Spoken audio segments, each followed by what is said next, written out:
Spoiler alert, the following podcast includes discussions on film that may potentially, intentionally or inadvertently, reveal plot twists, character traits, story details, up to and including endings that might otherwise be considered spoilers. Proceed at your own risk.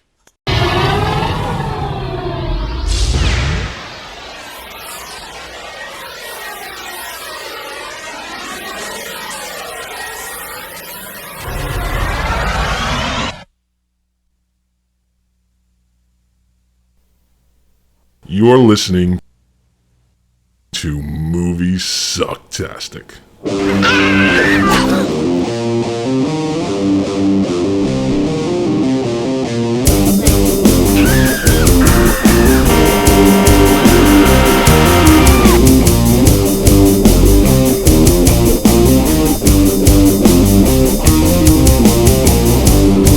You're a lot of things, Alexander, but you're not a coward. I'm gonna get in this thing, and I'm gonna kick your ass! What you looking at?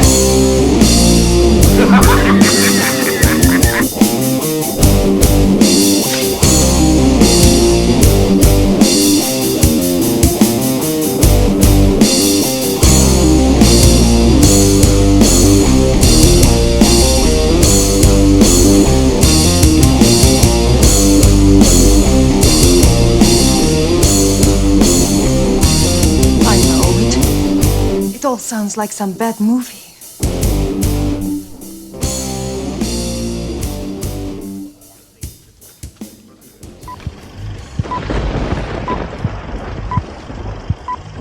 We'll do it live. Live. Did you hear all of that by any chance? Oh, No. okay. I was just making sure. No. Not a goddamn thing. Not a goddamn thing. Yeah, Welcome. I'm working on a sound solution. Maybe implement in the next couple weeks. Welcome to Moviesucktastic, everybody. Yes. Oh, This let is- me put us up on the screen here. Whoop. There you go. Hi, I'm Scott. This is Joey, and this is Moviesucktastic, Ugh. where we review bad movies and occasionally good ones. Your decision on which is which. That's right. This week, episode 206, we're reviewing Robot Jocks, which, might I say, Sound Factory yet again has fucking hit a home run. This movie looks way fucking better than it deserves. Than it ever did, yeah. If you were unlucky, or maybe you feel that you are lucky enough to have seen this film in a movie theater, you did not see it clearer than it is right now available on Blu-ray. That is a guarantee. Never. Well, this was direct-to-video, so it was never in the theaters. No, it was in theaters. Was it in theaters? 333 theater. What? Really? Yeah. Yeah, it was made in 1989. Listen, I keep to the rules. Okay. I specifically remember seeing this, flipping through the New York Post and the Daily News. I always mention that as a kid growing up, my father would always get both papers, and I'd flip through, and they'd have the movie section, Movie Times, Angelica Theater, whatever, all the New York City theaters. Smells fishy to me.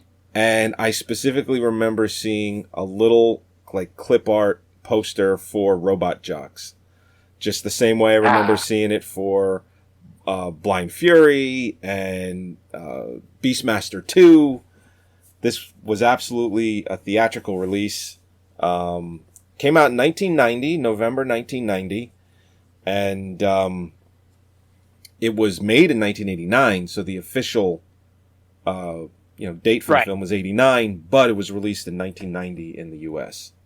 But it was up against other films like Predator 2 and Home Alone, so it literally had no chance at all.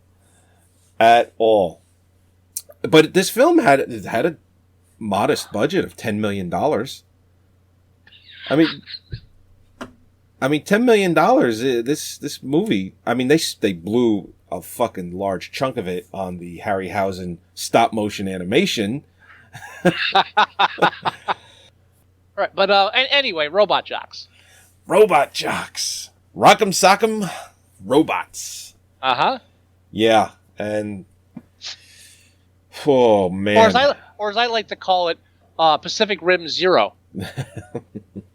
Now, his friend Tex. Okay, He's like the head. he wears cowboy hat. There you go. Yeah, That's the all you cowboy need to hat know. guy. All right, so I'm watching the Now, movie. When you say his, let's set it up. This is a future after the nuclear war, right? That's nuclear right. war, It's like nuclear winter they're in right now. right? And So- to avoid nuclear conflict, they settle all international disputes with robot fights. Giant That's robot. right, and they'll Which- decide on territory, goods. Like say, I think in the beginning of the film, they're fighting for Alaska for oil. Yeah, they're fighting for sovereignty of locations, and whoever wins the sovereignty. So instead of holding wars for these pieces of land, they have like best out of 10 robot fights, Right. which is really not a bad idea. No. And let me tell you something. The woman that's in the beginning, this the genetic specialist, where she's doing all these tubies, I can't look at her. Test tubes babies, because in the 80s that was the future. Right. I can't look at her with a. I can't. Because the only thing I want her to do is find me a book in my local library. That's what I want. She's very old. They make fun of old people. I'm not making fun of her because she's old. I'm making fun of her because I can't take her seriously. Ah. I'm sorry. It's like, ma'am, I need a book on astronomy. Can you help? That's what I want to to happen. Now, sadly enough, she's a very accomplished actress. Okay, I've never. Shakespearean, all the way back to the fucking 50s. Yeah, how did she end up in Robot Jocks? Does she need money? Yes, she's old and she needs money. That's what happens. Now, I just want to say real quick, as far as the whole idea of getting rid of nuclear weapons and settling our disputes with giant robots, how has Trump not queued on this platform yet? Because that's going to take him over the edge. Yeah, sure. I mean, I'm already voting for him, but I mean, come on. I mean, if he came out and said, "Listen, we're gonna get rid of all nuclear weapons and everything will be decided by giant robot fights," fuck yeah. Who's not going to get behind that? Yeah. I'm not sure who'll pay for it, but whatever. Yes, and so the hero of the film is Paul Kozlov. Not Paul. He's the bad guy. Gary Graham. Yeah, he was in. He's actually also an accomplished actor. He was in the TV series of Alien Nation, which I'm not. I am kind of, but he's still working. He's accomplished though. I don't know if I want to call it accomplished. He's the man has still got his SAG card. He's still working. Mostly a TV actor. Mostly a TV actor. Yeah. I think one of the biggest things he ever did was Alien Nation. He's one of these guys where when you look at his resume, he has like one episode of every TV show ever out in the 80s. Remington Still, T.J. Hooker, Right. Chips. Fucking Knots Landing, The Incredible Hulk. I mean, he's fucking. Tell me he was in The Fall Guy. That's the one thing. Like whenever The Fall Guy shows, and that's they're accomplished. Accomplished. No, he didn't appear in. You know what? He didn't appear in The Fall Guy, but I think the fact that he was in T.J. Hooker counts in lieu. Well, yeah.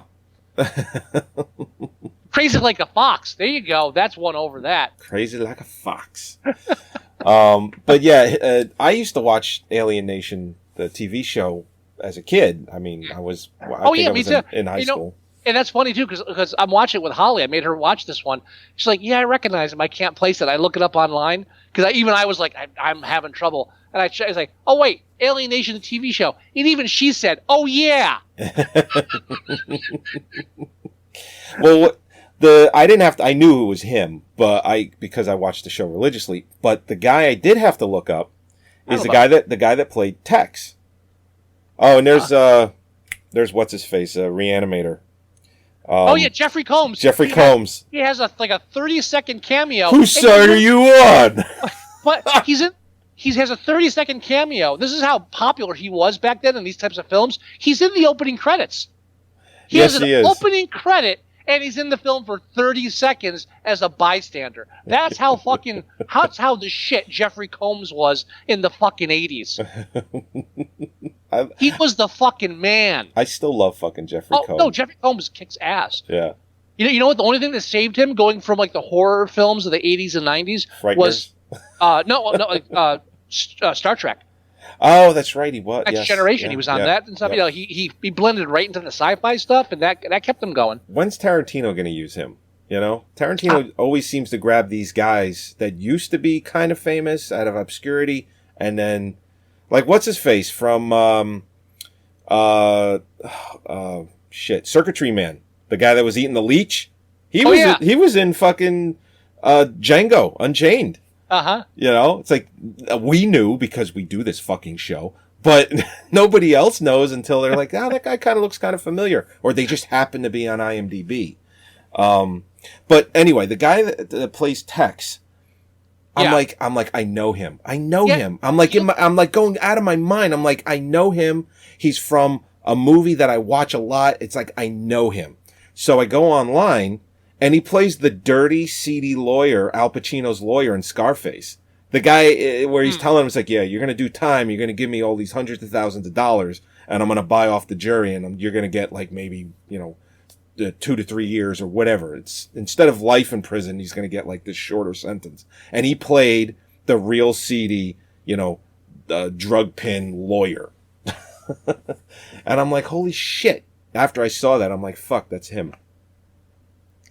But I don't remember him from that just because I don't remember that part of Scarface. He had his part was maybe as long as Jeffrey Combs. I mean, it was literally one scene. It might have lasted 2 or 3 minutes, and that was it. Now, just glancing, he wasn't in The Fall Guy, but he was in Knight Rider. So yeah, I mean, also again, a TV actor. Yep. Yes, big time. So what was his name? His name is. And is there any actor alive that has not been in an episode of Jag?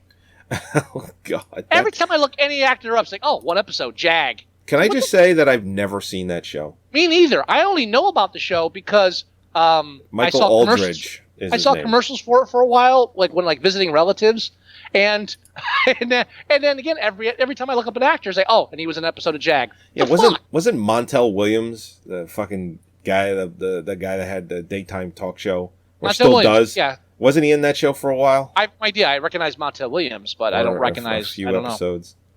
know. But anyway, back to Robot Jock. Back to Robot Jocks. We're not done yet. Shit. Yeah, the whole thing is now.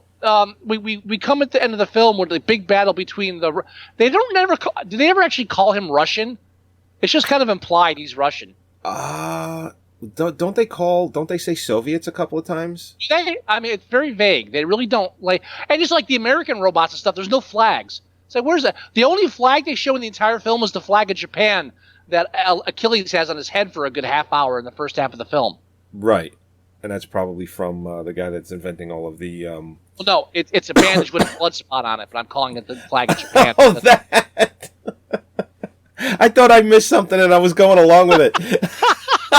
Liar! I was trying to make that sound good. What? I was like, why don't they change the dressing? It's obviously bleeding through. So, speaking of the flag of Japan. Like, oh. It's the land of the rising sun, babe. Yeah, right? Couldn't afford the whole bandana, so they just went with the, Oh, wow. But so during the final fight, the Russian uses an illegal projectile hand. Achilles dives to save the people in the poor people in the bleachers watching the fight, and gets knocked backwards and kills the people in the bleachers. Right. Oops, bad move. And Whoopsie.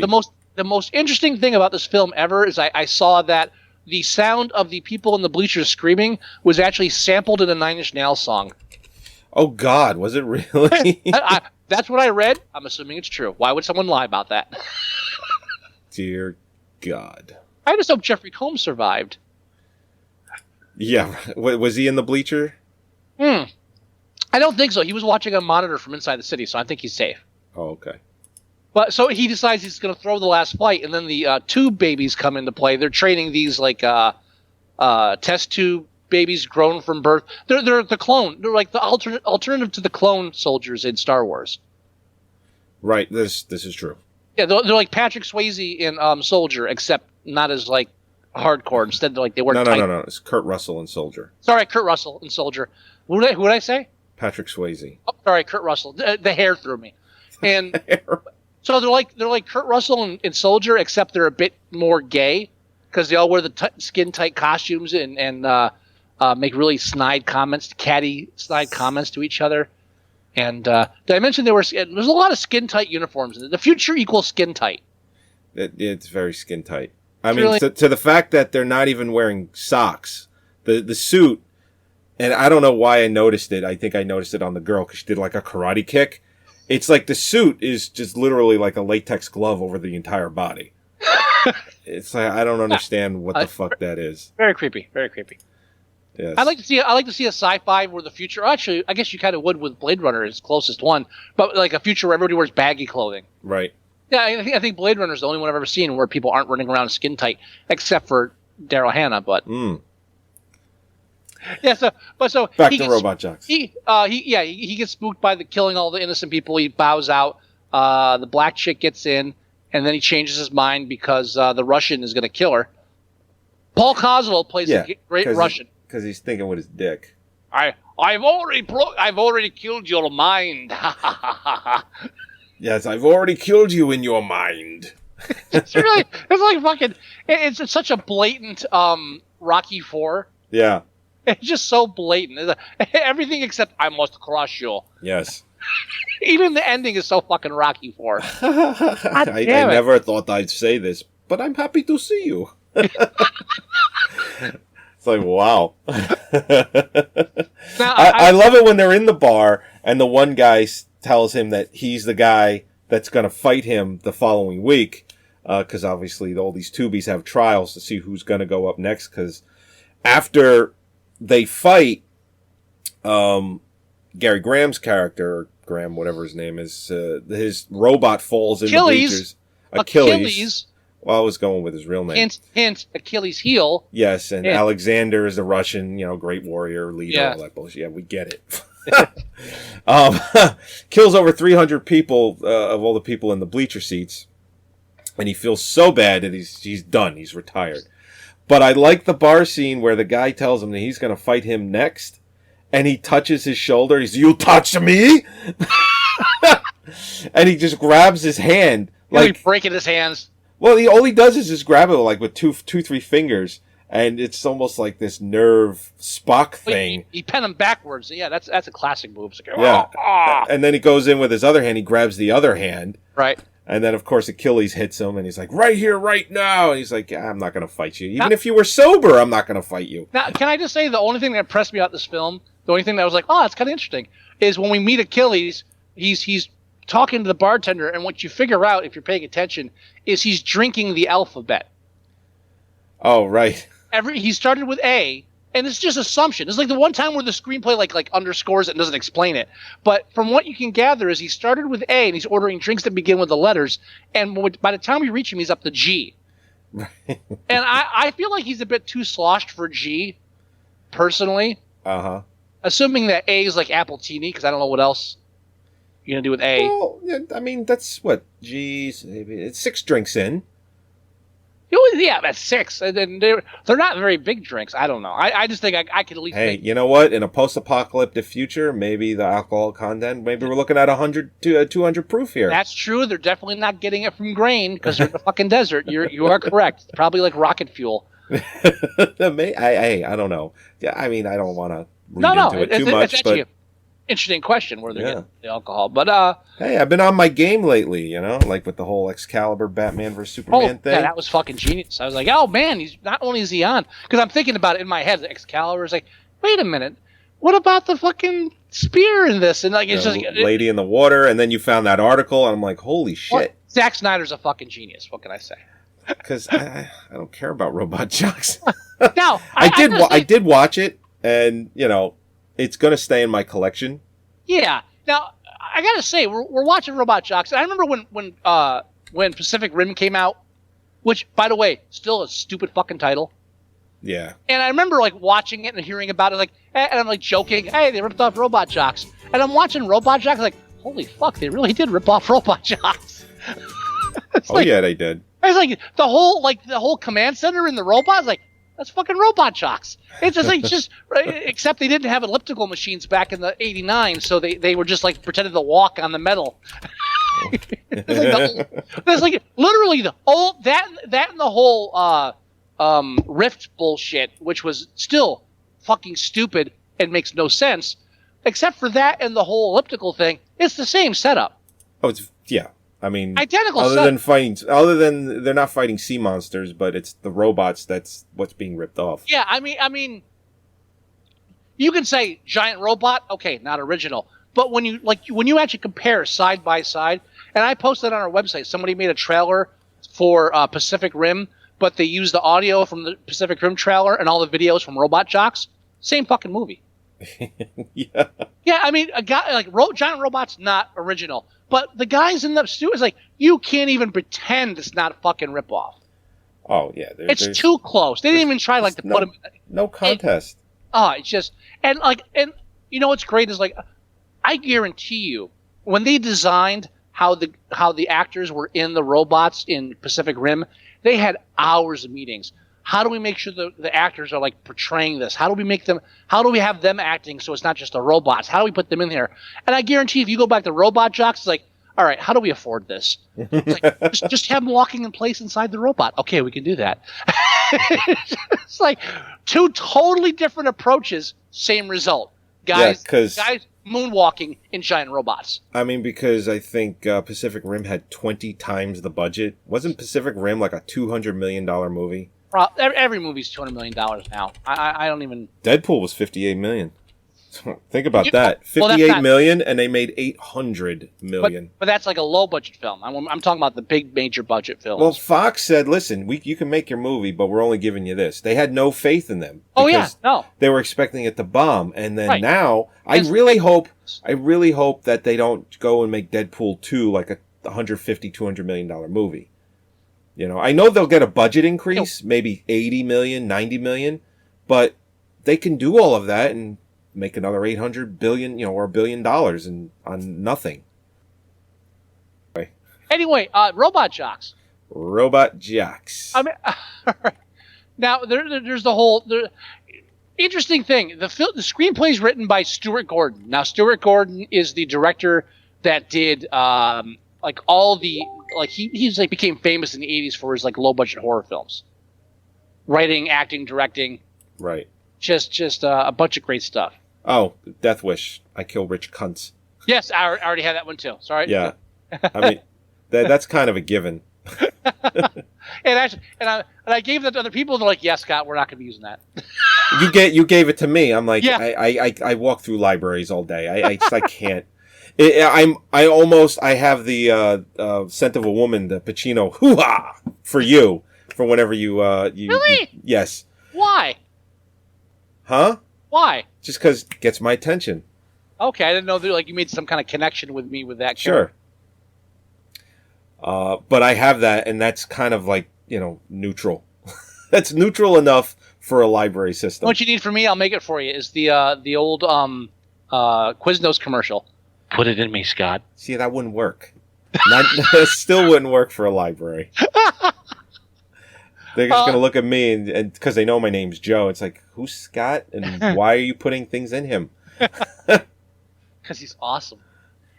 Well, anyway, Robot Jocks, the screen. Now, it's a very, very... Oh, we're doing that still? Yeah, we're still doing Robot Jocks. Robot Jocks is a very, very basic film. Put it mildly. I mean, like, it's very... Why is Gino Facebooking us? Come on, Gino, use the chat room. The two writers are Stuart Gordon, again, the director. He did like Reanimator, From Beyond, all this stuff. Right. And Joe Haldeman, who's an actual science fiction author. And the one thing I read is that Joe Haldeman complained that he would keep trying to put nuance and like serious science fiction stuff into the screenplay, and then Stuart Gordon would say no, and he would replace it with very cartoonish, childlike caricatures and like giant fighting robots. And Joe Haldeman would be like, this is fucking crazy. This is just, horrible. And at the end of everything, Gordon said, and you can see this when you watch the film, like you see the mentality behind it, is Gordon said the problem was that Joe was trying to write an adult film that kids could like, while Stuart was trying to write a kids film that adults could like. and it really comes through on who won that battle. Yeah. I mean, the main character, Tex, you got the Japanese guy who's doing the technology. They throw this whole subplot in, not even a subplot really. They throw in aside the fact that Achilles can't read. Yeah, that was so weird. Well, I think the reason they did it, thinking through, and I think they gave it more thought than they should have. I think the whole point was they were trying to explain why. What was his name? The Dr. Matsumoto, why he created videos for Achilles to explain what the special powers were instead of just like writing it down. Yeah. Okay. So that makes sense. And it also was supposed to explain why instead of like telling him which buttons to push, like numbers and stuff, he would put like a little cutout of a sun on it. It's like, that's the flare. Push that button. And you know what? I didn't even notice that. Holly pointed it out. It's like, oh, because he can't read, so he has to put little symbols on buttons. It's like, fuck. It's like, how are you paying more attention than I am? You know what? I know it's a post-apocalyptic future, but how do you not fucking read? Well, I mean, that makes more sense. Less schools. Now, little things about the future. Let's talk about how, again, this is a post-apocalyptic future. Future films always have future stuff. Now, they had the flying car. Which, I don't know. I like the one scene where he goes and he visits his, his sister, and she's like, we're having real meat tonight, and it's kibasi and beans. I would say hot dog. That was not a kibasi. That was It was huge. It had to be kibasi. No, it was a huge hot dog, sir. It was rounded on the ends. Don't insult kibasi by calling that kibasi. That was a hot dog. That's the joke. The joke was that it was a hot dog. But I like it. No, see, now that's interesting. You say that. I like the fact that where she implied that post-apocalypse, they're trying to repopulate. They keep having these prenatal pictures up everywhere. Right. Not really clear what they're selling, but it has to do with birth, which is the only thing that's important. So I kind of appreciate that. Like, you know what? We're not going to explain it. All you have to know is pregnancy is important. Right. Right. And so when they get to her, she's like, oh, yeah, we're having our 5th kid. But, you know, they give you 3 bedrooms. So, again, government allowances for parents with more children, the opposite of China. I thought that was interesting. Nice. You know, that came from Joe. That didn't come from Stewart. It came from Joe. Giant fighting robots came from Stewart. The importance of repopulating the Earth after a post-apocalypse, that came from Joe. By the way, one of the books that Joe Haldeman wrote, I actually have on my shelf, but I never read. It's called the Hemingway Hoax, and I think time travel's involved. That's all I'm going to say. Oh boy. But yeah, I mean, after you. Oh God. Have I mentioned it's been one hell of a week? I'm so fucking tired. Oh, tell me about it. It took a lot for me to get up for this episode. I'll tell you that. To the point of where I'm finishing this movie at work. You know, which is something I absolutely cannot do. Well, I was lucky enough to watch this with Holly, and you know what? I watch all this shit alone because my wife refuses to. See, there you go. My marriage, because Holly and I are now engaged. Congratulations. Which I didn't mention. Yeah, whatever. Are you fucking done looking at venues? Jesus. Yes. I think you looked at more than I did. No, yes, we're done. We've got it narrowed down to 4 or 5. Good. I'll tell you. Nice. But when she's watching it, every now and then again, it's always a one-up machine on what to complain about. And at the end, he cuts off the Russian's robot arm. Spoiler alert. Oh, I know what you're gonna say. Right. Well, we'll see. And like it's gonna be and then he starts going like well, Achilles, the girl cuts off the arm. The girl cuts off the arm, and then Achilles comes out. I'm gonna climb in this machine, and I'm gonna kick your ass. But then he ends up getting knocked out of the machine again. Right. And while he's running around doing serpentine, he runs behind the fist. He's gonna rig the fist to blow back at the Russian guy.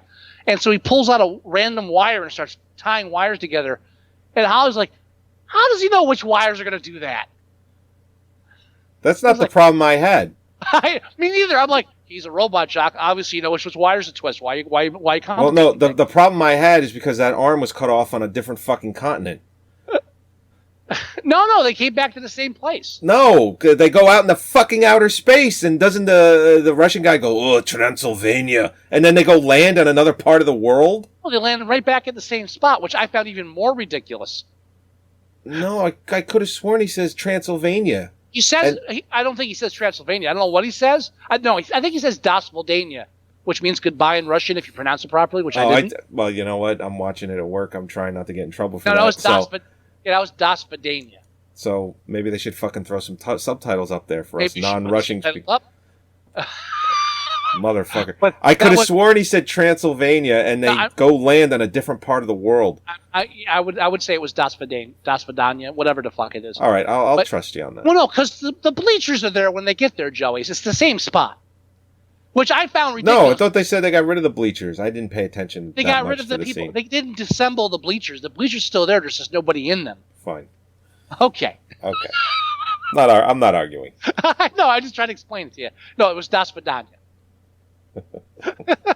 No, but again, yeah, they go into outer space, and even then, I'm telling Holly, that's in Pacific Rim. She's like, I don't remember. So yeah, they fly the thing out into space. That's when they pull out the sword and shit. That was fucking Pacific Rim. She's like, I don't remember that. So all right, well, trust me, they ripped that off too, right? Yeah, sure they did. Yeah, thank you. And let me tell you something. This movie spawned so many fucking mech video games. I mean, holy shit. Wasn't there a franchise just called like Mecha Warrior or something like that, or Mecha something? Well, I mean, the mech stuff's been around for ages. So yeah, but the way they did it after this movie, where it's like giant robots on your PC screen fighting each other, was definitely to kick that off. This definitely restarted any movement there was about giant robot fighting. Yes. Right.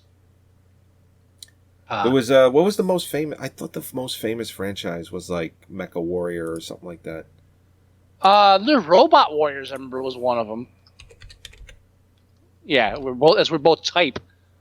You gotta love the fucking internet. It's just like ruined like memory anymore. I don't remember that. I mean, hold on. Let me Google that. Robot Warriors. Oh, excuse me. And that was 96. That was like 10 years later. 8 years later. 7 years later. Oh, excuse me. The top 10 best mech games of all time. No, but this, again, the late 80s, a lot of stuff was kind of... Mech Warrior. Right. Let me say this. I wouldn't say rebooted, but interest in stuff that was already been around for years. Right. A lot of it came back around in the late 80s. And Stuart Gordon himself, not only with Robot Jox bringing back the whole mech fighting stuff, look at him bringing back H.P. Lovecraft into the mainstream. Mm. Yeah, I mean, true. he dragged H.P. Lovecraft into an era that no one gave a shit about, even Poe. And I'm surprised that, like, and that even bled into video games. After that, I mean, the role-playing games, which were around before that too, but still, that bled into... and that's obviously why Jeffrey Combs has a cameo, because of Stuart Gordon. Oh, no, definitely. But still, but that's not just him. I mean, again, Jeffrey Combs was a big fucking name. Well, yeah, but Stuart Gordon knew he could get him. Oh, well, yeah, he's Stuart Gordon. Is he dead? My favorite... Stuart Gordon's still alive. My favorite Jeffrey Combs cameo ever. Have you ever seen the shitty horror film Fear.com? No. With yes, I did see it. Stephen Dorff? Is it Stephen Dorff? It's Stephen Dorff needs no helmet. Yeah, Dorff needs no helmet. He's in it. Horrible film. Dorff is the lead character. Combs plays this like grizzled cop friend of his.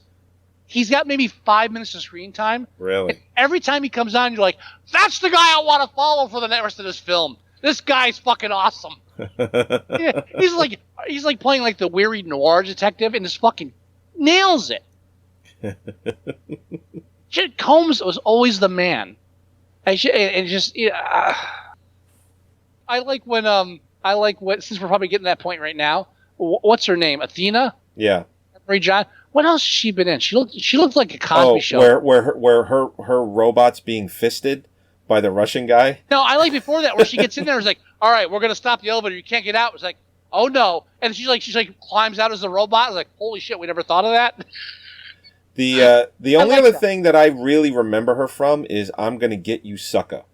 She played the woman that Keenan Ivory Wayans takes back to the apartment, and she goes, "Well, I have a secret. I don't have green eyes," and she takes out contacts, and then she proceeds to say, she like takes off like one of her limbs, and then she takes off another limb, and then she takes off her hair, and she's bald, and Keenan Ivory Wayans like runs out of there screaming. That's where I remember her from. Wow, you have a really weird memory. Well, I love that movie. But I don't remember her from anything else. She might have been like in A Different World, which is a spin-off of The Cosby Show. I see her in a lot of TV shows, but like Melrose Place, shit like that. I don't. I don't know. But I remember her from I'm Gonna Get You, Sucker. She looks like a lot of other act. You know what it is? She bears like a very slight resemblance to Ray Dong Chong, I think, in some way, maybe. No. All right, then I'm a racist. Never mind. Just move on. Let's just move on. But I like when she climbs out, and there's like, oh no, the robot's actually climbing out of the pit. We never thought that could happen. It's like, guys, really? Come on, you got. That's the only thing. That's the only safeguard. I like the one part. I turned to Holly. Is like, man, we have to really work on our security protocols here, don't we? Black chick passes a white guy, climbed out of the pit with the robot. How the fuck didn't we plan on that? Oh, this is where he tells him he's going to get in there and kick his ass. I'm going to kick your ass. Now, here's the biggest letdown of the film for me. And they zoom in on him, too. Like, Yeah, it's this real dramatic. And this is where you know they're just ripping off Rocky 4. Is like, by the end of the film, the Russian, Alexander and Achilles are both out of their robots, and they're just swinging each other with metal poles. Right. Yeah! Nice, like a prolonged 5-minute fight sequence. And then Achilles is like, I'm not fighting anymore. We can walk away together. We can live. We can live. And I'm like, crush his fucking skull. Alexander, crush his fucking skull. It's like, at that point, I'm rooting for the Russian. And they're like, oh, we could do it. And they fist bump way before it was popular. Yeah. And It was a weird way to end a movie. now the fist bump is the image I used for our Facebook page. I love it. It's great. And all I have to say is when they showed the fist bump, the only two things I could think of was Rocky 4 bullshit and RCHX. Oh. Fucking RCHX. Who did these things? They're not even. They just like took the back of the television. And for all you Surprised they didn't just use a fucking Nintendo Power Glove, All for right, Christ's sakes. For all you people under the age of like 25 who are watching this or have watched Robot Jock, RCA still exists. hey, they still exist, but they're very, very unfamiliar with it because they're used to HDMI. Ooh. So this is what before HDMI you had RCA jacks and you had different coloring for audio and video, and if you had left and right audio, you had different colors for that. That's right. And that's what you plugged into your sound system and your video and your TV. It was all that. It wasn't HDMI. It wasn't super video, which even now is like a fucking antique. So Oh, yeah. when they bump their fist, it's technically it's less sophisticated than the Power Glove because they actually just have RCA cables strapped to their fucking knuckles. Yes, they do.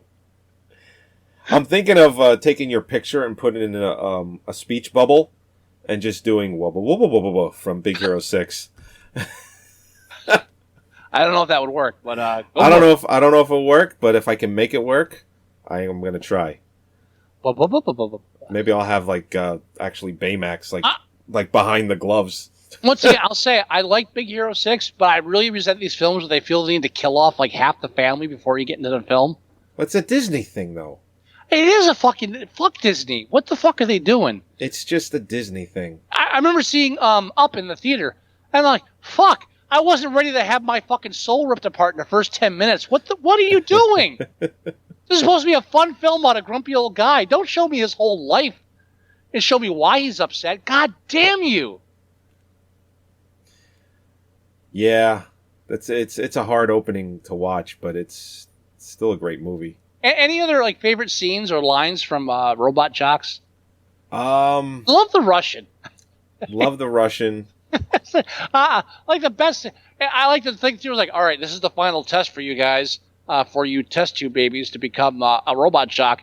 We're going to have you climb a jungle gym. We're going to shake it a lot, and we're going to try to kill you while you're climbing it. Yeah. And does the one guy die? I'm pretty sure he's dead. No, he's in a full body cast. Oh, that's right. He's in a cast. I remember they showed the bar. He's got the body cast He's on. just kind of like this. That's right. Like, Anyone watching the video, he's like in a cast. full body cast. Because it's like, oh, they couldn't even kill him. They should have had the Russian compliant like flick his ear coming in.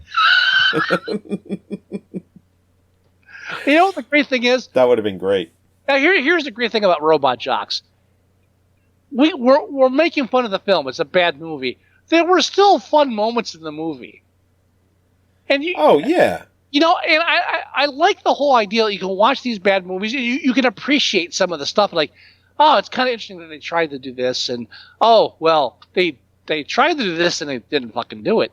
But you know, there's a charm to that, and I think we lose that going forward. I mean, we're excuse me, reviewing Robot Jocks is a bad movie, but I wouldn't say never watch it. Like maybe like the following. Fuck that shit. Now, this film ended up with a sequel.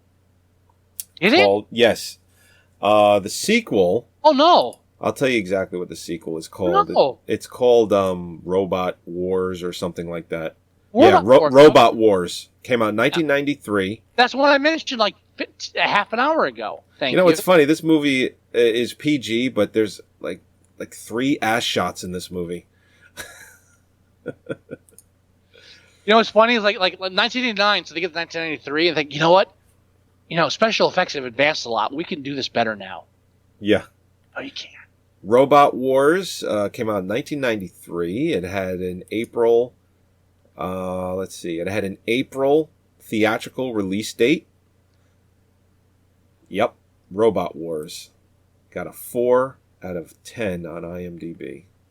I wonder if that's listed on... Because I was actually surprised to see that Robot Jocks was listed on Box Office Mojo. I am too. That's how I found out that it was in 300-something theaters. That's really the late 80s, early 90s is when direct-to-video exploded. Oh, yeah. Yeah, Robot Wars is not on Especially Box Office Mojo. with horror films and sci-fi films. That was like the major... Yeah. And let me tell you something. I just found out today that my... Well, yeah, Robot Jocks. Robot Jocks. Weird ending. Honestly, You can't even say it's been set up for a sequel. What, because Robot Jocks? they didn't use anyone from, as far as I know, anyone from this in the sequel. But not. But of course, you know, America prevails because he basically Alexander won the fight, technically. Now, but again, and that was the thing. Again, little things I found interesting. They don't ever say America, and they don't show any flags. Right. And even Russia, I think they, like you said, they made. Well, don't they do that at the one shot where Masamoto or whatever is showing him footage from the weak spot that he got, and it showed like a little flag above Tex or underneath Possibly. Tex Conway's name? But anything they did with America and Russia, it was vague. They very, very vague, very downplayed. And like, you know, the red and white for us, which ironically red's a Russian color. So how do you do that? So Russia just comes out with the black spider at the end. Well, red and white's also Japanese, so. Well, and that's again that whole like that. And I've said it before. I hate the fact that it's become so popular with future stuff, thanks to Blade Runner and fucking Neuromancer and all this stuff, where it's always a Japanese or Chinese and American mixture. And I just want a future where it's like American and like Sweden. Like somehow Sweden became a world power. We didn't see it coming. Well, that's cool. But sure. Yeah, I mean, yeah. So they everything great meatballs. But like they blur the lines between nationalities, so you're not really rooting for the American versus the Russian, even though you are, because we never ever actually spell that out. Right. So that's interesting in the film too. It's like that Joe Haldeman like subtlety leaking in. And then Stewart slaps it down. Wait! Giant robots and tube babies. Tubies. Yeah, tubies. Tubies. Like, oh, they're being clever. Yeah. Because in the late '80s, test tube babies were like the shit. Yeah, totally. They're growing them in the test tubes. And Holly was telling me too, like, yeah, when I was a kid, I heard test tube baby. I always thought of like a little baby actually in a test tube. It's like me too, because we were fucking kids. Yeah, it's great. I agree with you, but yeah. Wow.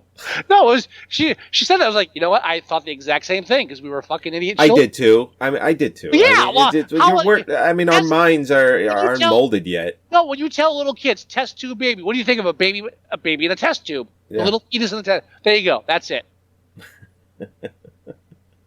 You know, it's harder to wrap your mind around artificial insemination. You know. Yeah. Well, yeah. It's that. You know, all right, let's go ahead and rate this on IMDb then. Fine. What do you want? Well, it's currently 5.3 out Uh-huh. of 10. I can go 5 on this. I'd say it's average. Oh, five is average. Yeah. 4 or 5. I mean, you could talk me into a 4. You know, I'm torn because I don't hate the film, so I don't want to do it low. But at the same time, you have to admit the shoddy. Tell you what, you know, I'm in a good mood. Let's say 5. Fuck it. What are you, throwing me a bone? Fuck you. No. I'm saying I'm in a good mood like you. I'm enjoying the film. I'm not angry. Fuck it. Let's do 5. Let's do fuck. 5 is good. All right. Wow. Okay. For the demographics, Yeah. the highest ranking in demographic breakdown is males under 18, 7.5. Wow. Males under the age of 18 love this fucking movie.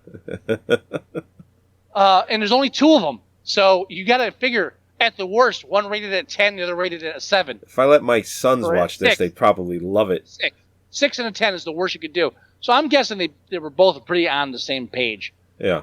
I'm honestly thinking one was a 6, one was an 8. Yeah. But still, that's a good for 2 underage 18s. And then the lowest rating is females aged 45 and over at 4.9. And they're tied with males aged 45 and over at 4.9. Older people are like, fuck this shit. It's like I saw this in a theater and I'm still mad. Now, our demographic, age 30 to 44, Yeah. is 5 males 30 to 44 is 5.4. I see that. I mean, our age 4.9. Mm-hmm. They're still hung up on Dirty Dancing, so they're not. My wife needs to stop doing that. IMDb posting shit on my timeline. and there's no IMDb employees rating this film. So you know, really, what the fuck, guys? Slack it off. Come on, get their shit together. Because they're all probably fucking like 23. Fucking millennials. Yeah, fuck you. My phone turned. That was weird. All right. Go to iTunes and you can get the shows there as well. Download them or listen to them right from iTunes. You can go to our Facebook page at facebook.com/Moviesucktastic. Oh, yeah. Everything that we talk about on the show pretty much gets posted there, from movie trailers to episodes to the live feed. You can go to our Tumblr page at moviesucktastic.tumblr.com. Is it moviesucktastic.tumblr.com? Pretty sure it is. I thought it was tumblr.com/blog/moviesucktastic. See, now you're going to make me look. No, you're right. Moviesucktastic.tumblr.com. Yeah, you're correct. Don't listen to me. Yeah, motherfucker. Yeah, moviesucktastic.tumblr.com. Yeah, that picture from American Psycho. It's like, yeah, motherfucker. That's right, motherfucker. That's right. I'm fucking right. Thrill me, bitch. Anyway. And unlike our blog, the Tumblr is updated on a regular basis. So, yeah, tune in. The music is cueing me. I need to hurry up. You can download the free Android app for your phone or your tablet. There's a mobile version of the website as well for any iPhone users. And if you want to email us, the address is themovieguys@moviesucktastic.com. If you want to leave us voicemail, which we highly recommend. Oh, yeah. 908-514-4470. Really, as long as what you say on the voicemail is loosely related to films, we'll probably play it. So Yeah, probably. So that about does it. Do you have any words of wisdom, Mr. Wilson? Of course he's dead. The dosage was too large. All right, everybody. We'll talk to you next week. Or, yeah, we're not talking next week. But you I've know what? already- I say it every week. I've been saying it for like 6 years. I've already killed you in your brain. In your mind. In your mind, you are dead. All right, everybody. We'll talk to you later. Later. Bye-bye.